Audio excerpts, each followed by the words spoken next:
un país que todavía está por construirse. Una posibilidad de iniciar la vida democrática, pero como son contiendas entre desiguales, todavía deja mucho que desear la calidad de la contienda. El intento del PRI de tener un candidato aceptable, agradable, pero detrás de él está toda la historia, toda la biografía del PRI, que es una biografía de autoritarismo. El único líder de izquierda, el único que ha caminado siempre desde la izquierda y, en fin, que se ha encontrado contra una muralla.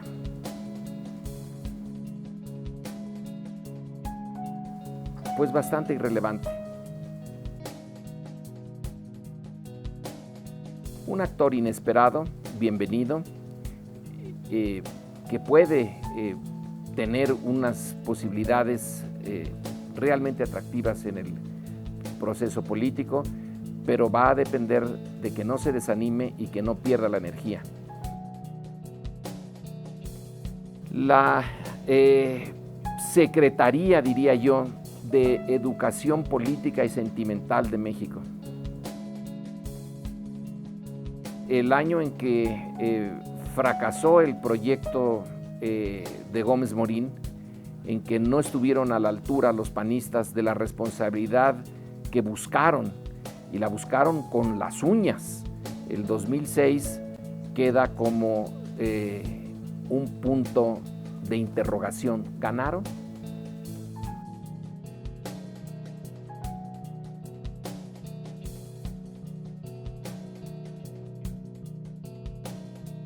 Cuando tuvimos las primeras elecciones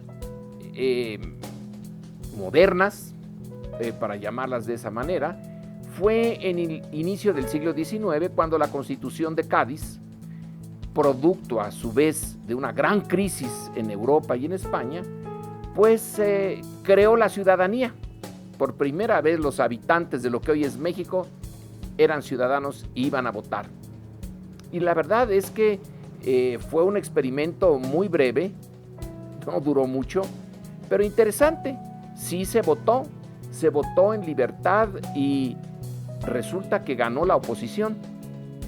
Por eso el virrey ya no volvió a hacer elecciones. De entonces a la fecha, lo que se ha acumulado son 2 siglos de manipulación de las elecciones y de falta de credibilidad. Es un problema endiabladamente complejo, porque entre más pasó el tiempo y se hicieron elecciones, don Porfirio hacía elecciones. Después de la Revolución vinieron con toda puntualidad las elecciones, cada 4 años primero, cada 6 años después, y el calendario se respetó perfecto. Lo que no se respetó es el contenido. Eran elecciones sin contenido, elecciones sin credibilidad. Entonces, en la cultura cívica de los mexicanos está ya como un gene el desconfiar de la honestidad de todo el proceso electoral. ¿Cómo va a cambiar la cultura política del mexicano normal, del ciudadano de a pie, si desconfía de su clase política? ¿Y cómo hacer que esa clase política se vuelva lo que el país necesita si no se puede elegir exactamente a los mejores? Al final de cuentas, yo creo que es la presión social, una presión fuerte que les obligue a no ensuciar el proceso electoral y que tomen el riesgo de que realmente salgan los que la ciudadanía elija, que parece una perogrullada, pero es lo que no tenemos. Vamos a demostrarles que el país no se vende. El papel que jugaron los medios de comunicación masiva en la elección es un papel muy peculiar. No todos los países tienen lo que México padece, que es la existencia de una poderosísima cadena de televisión que nació a mediados del siglo pasado y nació cuando el sistema autoritario mexicano estaba en su momento cumbre. Ha ido evolucionando esas empresas hasta convertirse realmente en una dominante, que es Televisa, pero en este proceso siempre se alió con el poder, es parte del sistema autoritario priista. Cuando este sistema lo necesitaba, los medios de comunicación, todos, radio, periódicos, pero en particular la televisión, se subordinaban a las necesidades del sistema, es decir, a la voluntad presidencial, y eran instrumentos de quien tenía el poder del sistema. Cuando las cosas parecieron cambiar, cuando en el 97 y en el 2000 el PRI se vio obligado a dejar la presidencia, entonces ocurrió algo muy curioso. El poder político antes mandaba sus instrucciones a los medios. Ahora los medios parecieran haberse independizado del poder político y estar en la posibilidad de imponer sus condiciones al poder político, pero en cualquiera de las dos circunstancias, la antigua o la nueva.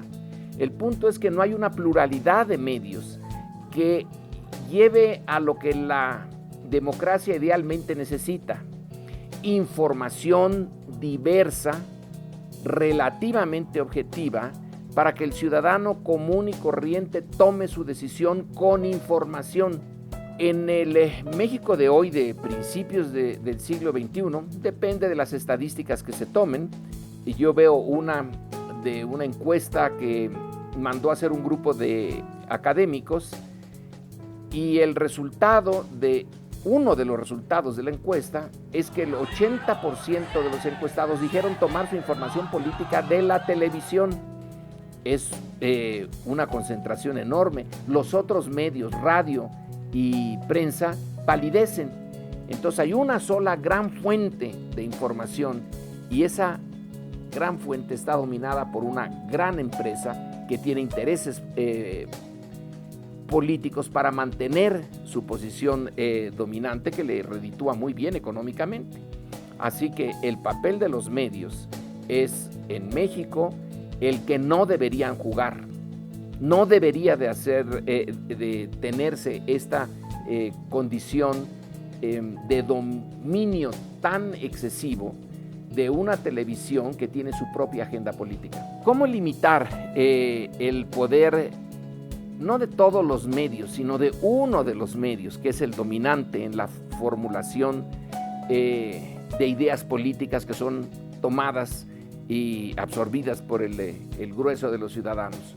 ¿Cómo lograr que de la televisión surja una pluralidad de información?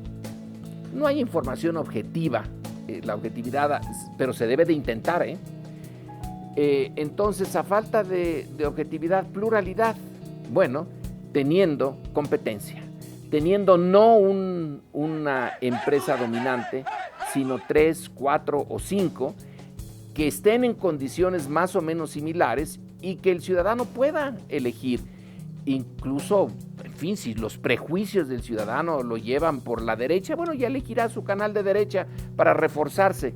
Si sus prejuicios van por la izquierda, que haya la fuente de información que él quiera, y lo ideal es que vaya cambiando y vaya viendo un abanico, un arcoíris de posiciones, y que al final, cuando llegue a poner su voto, esté informado de la manera que el sistema democrático lo requiere, que sepa cuáles son realmente sus intereses y qué candidato los representa.